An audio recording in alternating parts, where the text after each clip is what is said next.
Messieurs les ministres, messieurs les présidents et rapporteurs, chers collègues, je voudrais tout d'abord revenir sur la farce parlementaire d'hier soir.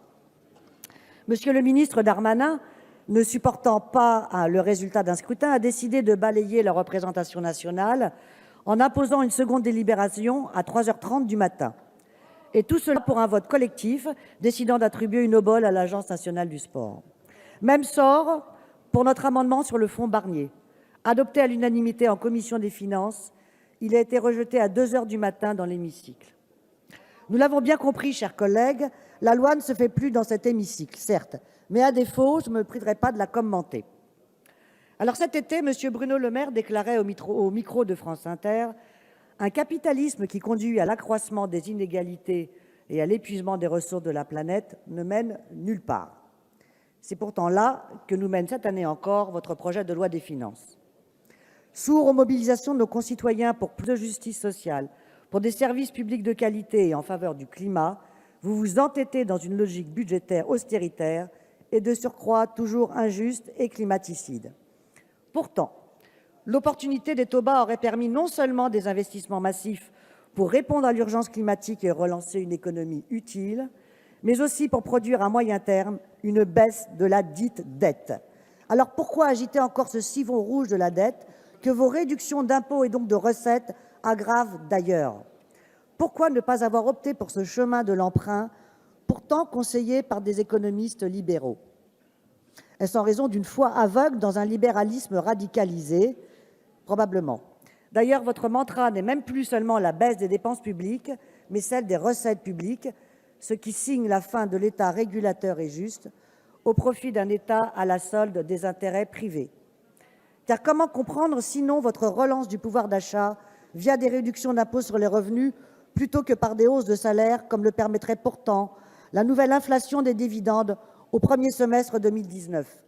Comment comprendre les nouveaux cadeaux aux entreprises avec une baisse de l'impôt sur les sociétés qui pèsera pour 30 milliards en moins sur le quinquennat quand vous luttez si timidement contre la fraude fiscale? Comment interpréter que vous ne touchiez qu'à la marge aux niches fiscales qui coûtent chaque année 100 milliards? Comment comprendre que vous alliez jusqu'à préserver les niches anti-écologiques comme le kérosène aérien ou les transports routiers qui coûtent 11 milliards alors qu'il en manque 18 d'investissements favorables pour le climat?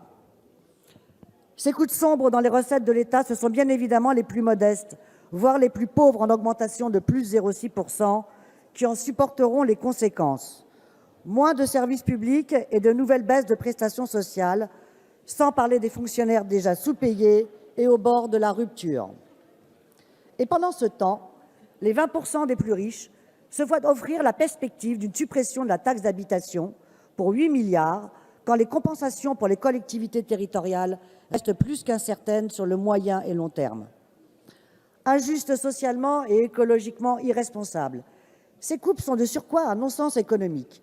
C'est vous-même, monsieur le ministre, qui l'avouez, prévoyant une moindre croissance alors que la demande extérieure augmentera. Et vous-même encore, qui prévoyez la diminution de la croissance des investissements des entreprises. Mais tout cela est bien logique. Ce ne sont pas les plus riches qui vont relancer la consommation, sinon accroître leur épargne, sans parler du ruissellement que l'on attend toujours comme Godot. Pourtant, les solutions réalistes et équilibrées existent. 14 tranches d'imposition sur le revenu, par exemple, ce serait une progressivité plus douce, plus juste, qui rapporterait 10 milliards. Abaisser la TVA sur des produits de première nécessité et l'augmenter sur les produits de luxe, ce serait mieux répartir cet impôt des plus injustes. Renforcer la fiscalité environnementale, ce serait mettre en œuvre le principe du pollueur-payeur de manière véritablement incitative. Mais selon votre coutume, vous avez balayé ces propositions avec désinvolture, voire mépris, nous renvoyant là à la Constitution, là les directives européennes douteuses, là encore au prétexte de la concurrence.